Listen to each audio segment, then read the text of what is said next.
Hi, my name is Baruch Yitzchak Shaver, and I'm going to give the first class in which I hope will turn out to be a series of classes. These classes will be hopefully in a faithful way giving over the teachings of someone called Rebbe Aharon of Strashelye. Strashelye was a town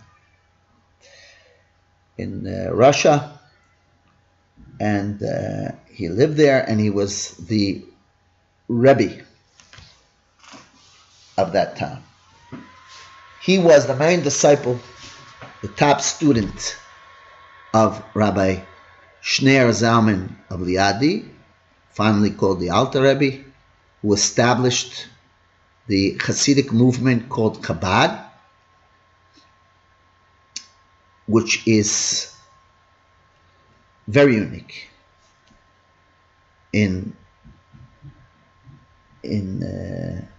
very unique.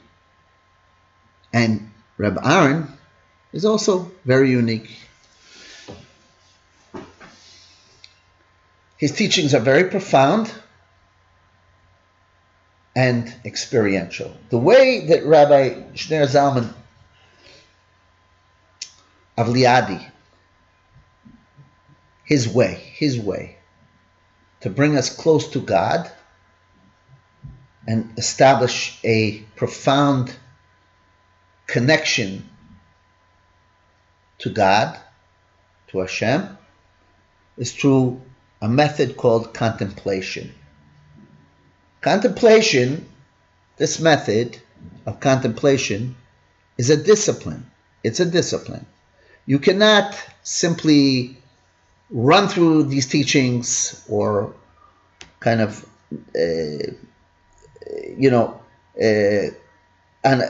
approach it in a scholastic way, a university type of learning. No, this is an experiential learning. If you don't approach it because you want to have a deep spiritual experience, let's say, a profound connection to Hashem, a true relationship with Hashem, if you're just approaching it out of curiosity, it's not going to accomplish and do what it needs to do, what it was meant to do. The teachings of Rabbi Aharon of Strashelye are contemplation itself. When we learn his teachings, we are in the act of contemplation. It's experiential. This is the way you need to understand his teachings. His teachings are the most profound teachings that you will ever delve into. And they will take you to deep places within you that you didn't even know you were there. And they will connect you to Hashem. They will open up things in you, and things that are not knowable with the mind or even emotional. But the deepest being, the essence of oneself, he can take you there. But it's all about contemplation, refinement. A person has to refine himself. These things won't work unless a person refines himself, refines his character traits, works on his emotions, controlling his emotions, directing his emotions, and so on, which we're going to discuss all these things. But we're going to get into very, very, very, very deep teachings. But it may sound a little bit strange, maybe, but practical. Yeah, very practical. We're going to get into undiluted, pure, raw reality. What's the point of this world? Why were we created? Who are we? What's going on with us? What's it all about? What's happening? Why are we in such a dark, difficult place? Why? Why is this world? Why is this so much evil in the world and so on? Why is it so much confusion, mental illness, selfishness, greed, war, vanity, foolishness, wasting of time, wasting of lives? Why do we forget that this world is only a temporary place? Why do people go through life thinking on some level that somehow by grabbing a hold of a little pleasure in this world, or as much pleasure as you can get, whatever you're after, that's the answer, that's it, you know what I mean? That's it. It doesn't go beyond that. It's ridiculous. It's absolutely ridiculous. So basically, we have to tap into the deepest self through these teachings. And that's what we're going to do. That's what we're going to attempt to do with these classes. There'll be more said about Rebbe Aharon, more said about Chabad, and so on. But in the meantime, let's start. Now we're going to start off by learning a sefer called Shar HaYichud Ve'emunah from Rebbe Aharon of Strashelye. He wrote two books, Shar HaYichud Ve'emunah, Shar Avodah. Both are completely going on the teachings and what he learned for 30 years from his Rebbe, the Alter Rebbe, that he is faithfully drawing upon his teachings and conveying them in his unique way, and an experiential level, the level of contemplation. Contemplation, it's all about contemplation in a serious way for the purpose of coming close to God, knowing God. Let's start off. Let's just start off and then, see where it takes us.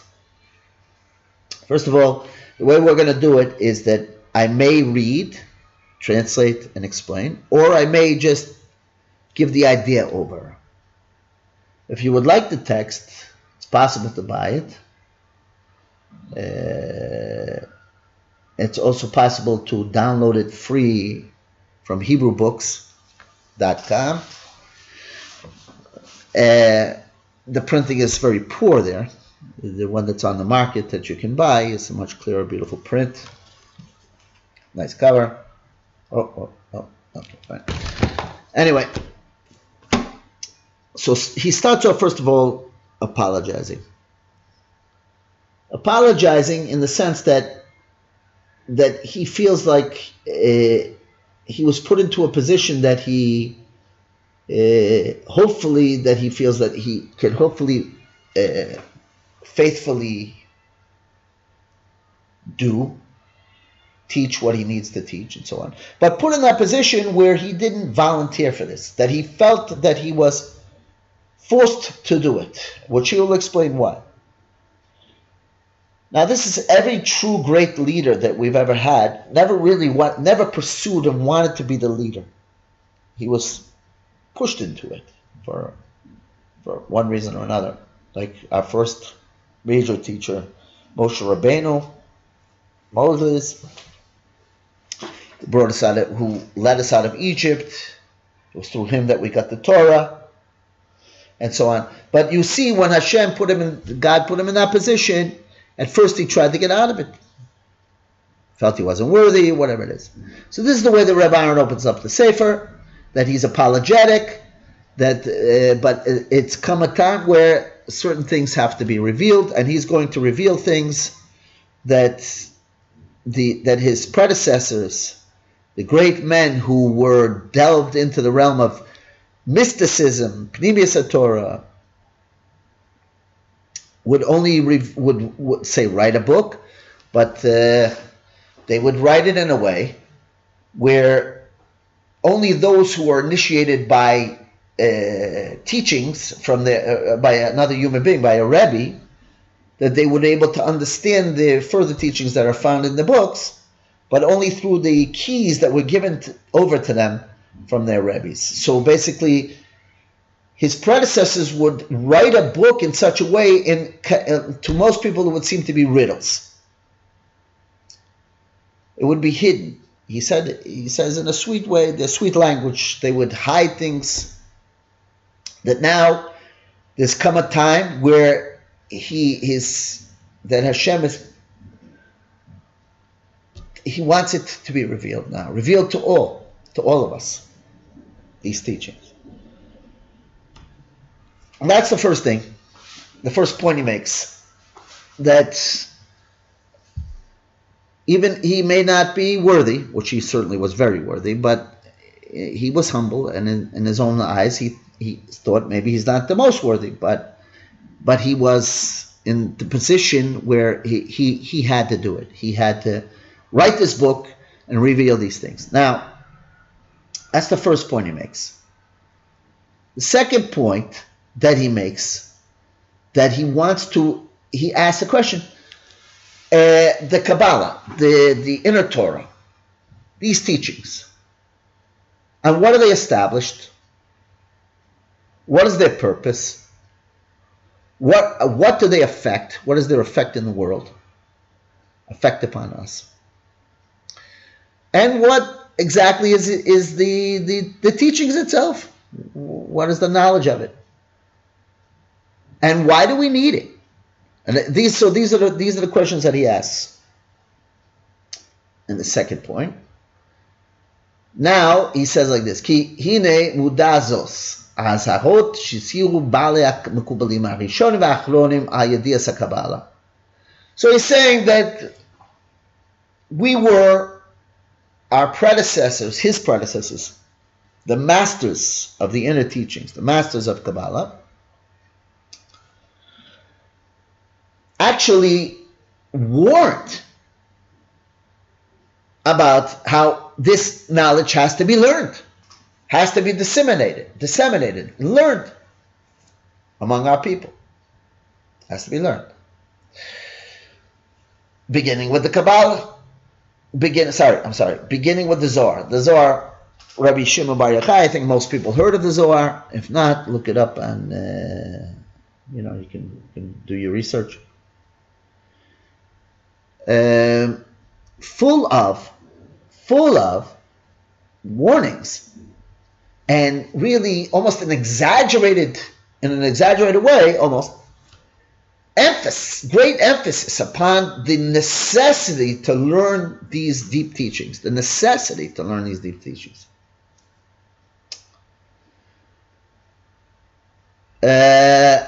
והטעם הוא היות שידוע שכל עיקר פינס ויסוד שורש העבודה ועסק התורה והמצווה הוא בשביל ליחד קודש בריך ושכינתה.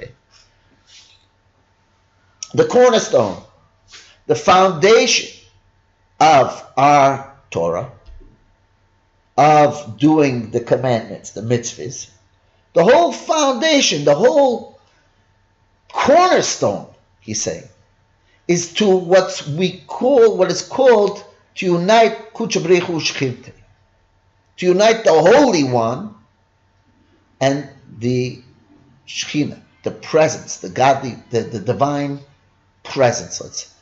Let's translate it as. And we're going to get into this. What is Kudsha B'rich U'Shechinte? What is this idea? But I mean, just like to make it a very, very, just to. For our purposes now, so we can continue further on to get some kind of idea what it is basically to align the creation with the maker of the creation. Meaning what? That this world was created, and all the creation was created to be a vessel, to be to transmit, to reveal God. That's what it was. That's the way it's supposed to function. It's not functioning that way, is it? Everybody knows it's not. Very far from it. It conceals more than it reveals. So we have to on whatever we can do, whatever God gave us, like within our realm, so to speak, within our ability, whatever we can do, we have to correct that. We have to unite the Shekhinah, which means the presence of God as it rests down in this world, as it should be revealed in this world, with the essence of God Himself to be revealed into the world. Right now, the Shekhinah is not united. The Shekhinah. In other words, the rabbis tell us the Shekhinah is also in exile. Things are not aligned. Things are not functioning correctly in this world. So basically, all the Torah mitzvahs that we do, this is all to correct it all. Which there will come a time when the Messiah will come, Mashiach will come, and everything will be refined, corrected, function the way it needs to function, and we'll see God in every detail of the creation, which He will get into very deeply, believe me. So let's continue. Now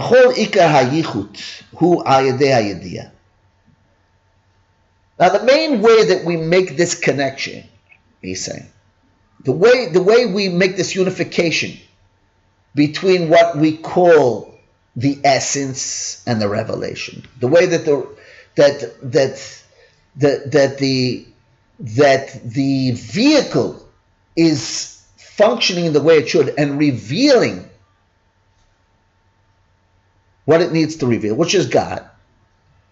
And for that to happen, for us to do our part, that mainly the unification between the vehicle and what the vehicle is revealing, or we call the vessel and the light, that it's properly and correctly revealing the light which is contained within that vessel. Let's use the soul and the body as an example. The body being the vessel, and the soul being the light. Now the body should be, if it would be correctly working, it would be revealing the soul. It wouldn't be hiding the soul. It wouldn't be a dark place, the body. It's a very dark place for most of us. But it would be revealing the soul if it was correctly working.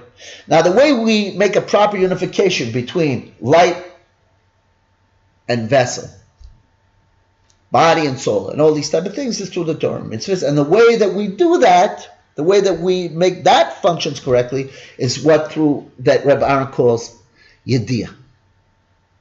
Yichud, unification, takes place through what's called Yediyah, which we translate into English as the making use of the function of knowledge, knowing, which we're going to explain what that means, because obviously the English is deficient in properly expressing. That is to say, the English could be used well to properly express these ideas, but simple definition of knowledge in English does not suffice to get across what he wants to say right now. But anyway, Yediyah is knowledge, right? But we'll find out what exactly he means. Okay, so now, as it says, now he's going to bring many psukim, with many statements from the Torah to prove this. You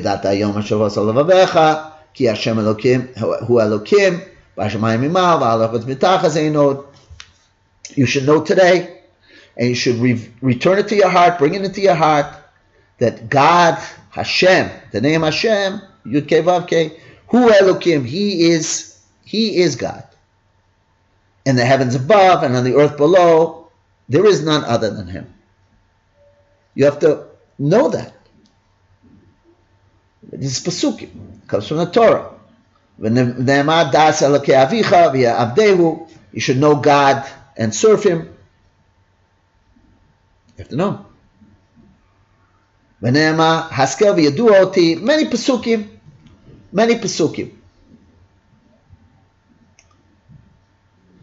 So we don't have to go into more of these Pasukim right now. He brings more Pasukim. More statements from the Torah that we have to know Hashem. We have to know God. Then he continues to say, איך באיזה אופן יגיע הייחוד עלינו. One second. Sorry, just give me a second. ואיך ובאיזה אופן תהיה הידיעה, how can we get a hold of this knowledge? How can we know God? How do you do it? How do you know God? אשר הוא יסבורך אינו בערך השגה וידיע כלל, that he is not in the realm, and we're going to explain all this, by the way.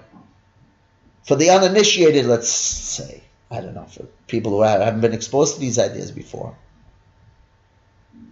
how can you possibly, you may not read, I can know God. How do you know God? How can you do it? He's not in the realm of Hasagi V'Yadiyah. He's just not, it's not something that you can say, I can know him. Who is he to know? Define him so I can know him. He's not within the realm of knowledge. It's like he says in a different place, Rebbe Aharon, intellect, grasping with the intellect. The maker of the world, the creator of the world, is like if you would like to try to say these eyeglasses. I want to have an intellectual conversation with these eyeglasses. I want to convince these eyeglasses of an idea that I have, and I want to make sure that these eyeglasses understand what I'm talking. That's our intellect to Hashem. Our intellect to God, knowledge to God, is part of the creation. It's simply part of the creation. He's not within the realm of intellect, just like those glasses are not in the realm of our intellect. Our intellect to God is like those glasses to our intellect. And even more so. So how can you know God? How can you grasp what can't be grasped? So we're going to talk about that. And this is what the Kabbalah that he's talking about now is coming to do. How can you know him? The Kabbalah teaches us how to know him, what it means to know him, and how to do it.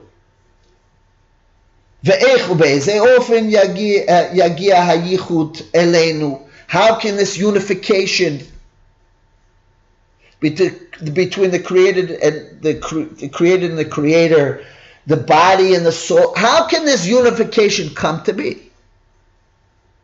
We need the Kabbalah.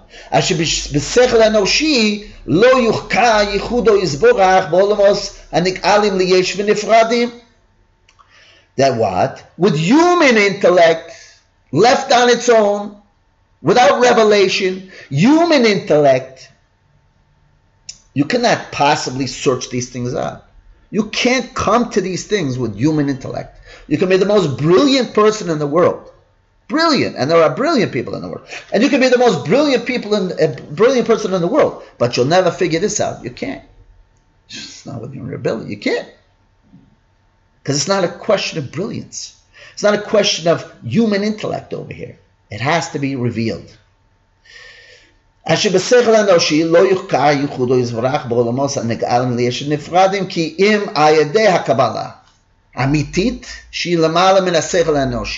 through true Jewish mysticism, let's call it, for those who don't understand the Hebrew so well, true Kabbalah, which is above intellect.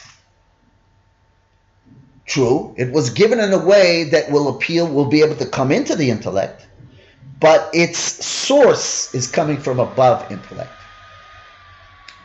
We can use our intellect to learn these concepts. We can use our intellect to know God through these concepts. But these concepts have to be revealed to us. That's why we call it Kabbalah. That's why Jewish mysticism is called Kabbalah. Why? Because Kabbalah comes from the word to receive.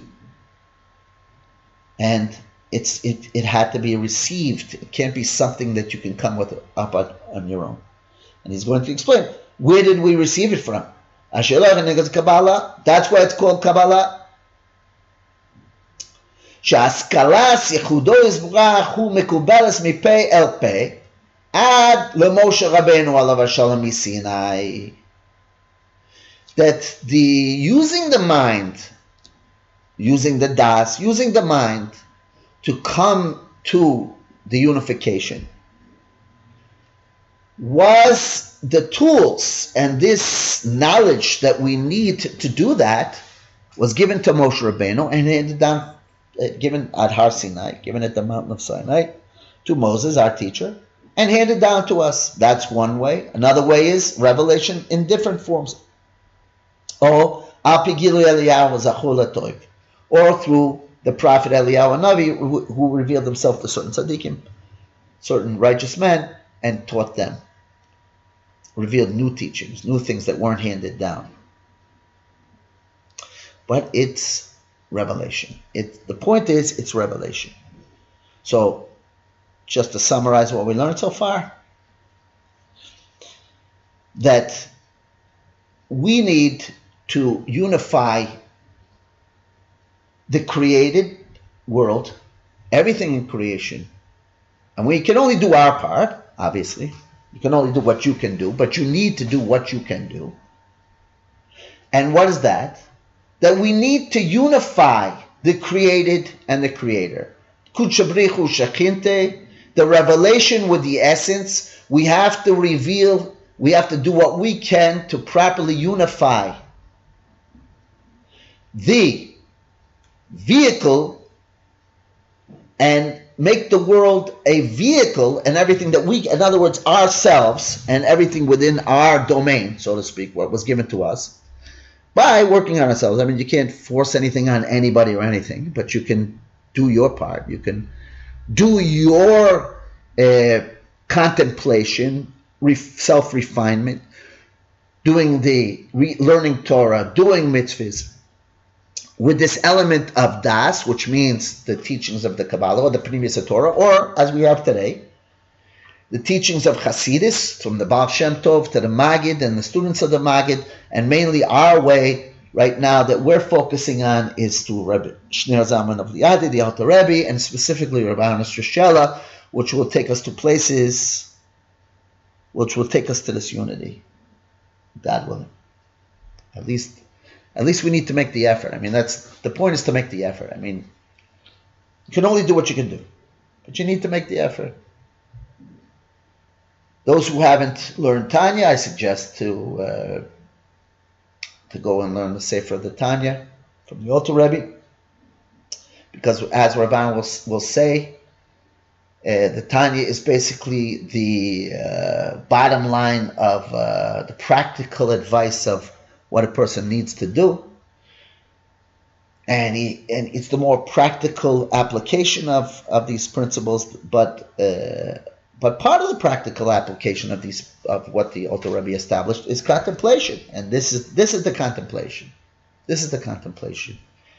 True Maimer of Hasidus, and especially in my the way it affects me, I can say my personal thing is Rebbe Aharon of Strashelye. And this is the way. So therefore, what do we say? We say that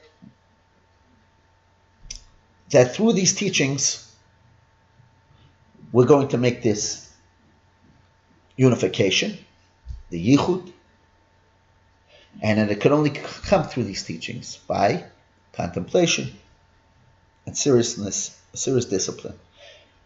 And I think we'll leave it here for now. And this will be class 1. Hopefully to see you in class 2. Have a pleasant day or evening.